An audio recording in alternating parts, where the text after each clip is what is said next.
Yeah, so there's a number of things that we would do. We have a 3-stage process, and so our methodology is called AI3.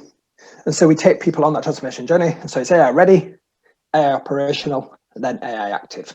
And so in AI ready, that's really about building the foundation and the framework for the fancier stuff further down the funnel. And so that typically involves aligning lots of disparate data. It's functional, it's framework stuff, it's sort of infrastructure. And at the end of that period, we tend to have probably reduced some man hours of reporting. For some clients, that's 3 or 4 full-time people a year. And so when you take 100, 200,000 pound out of an overhead, or use that 200,000 pound for people to really do some really bright, smart stuff, then you can see big gains already, even within the early months.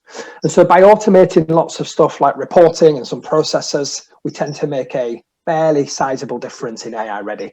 So we build a single customer view, automate lots of reporting and some processes.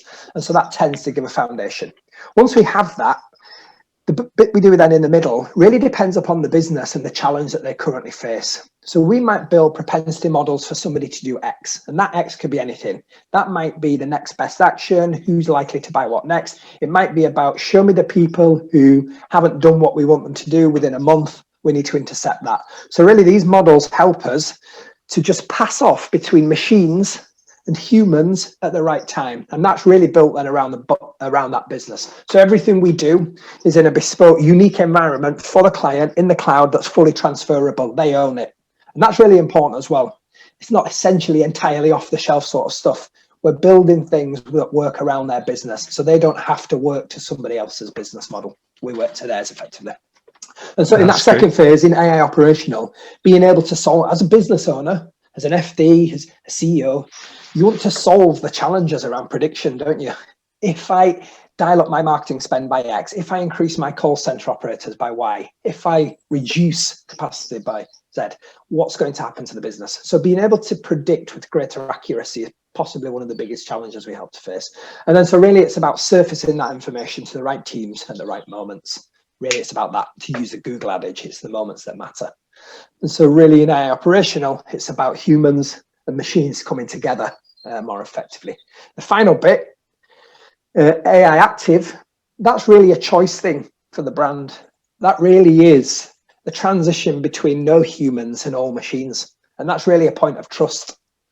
And so it's a point at which you feel comfortable as a brand in in fully automating that decision of fully outsourcing the decisions to machines. Some people might never get there. You don't have to get there.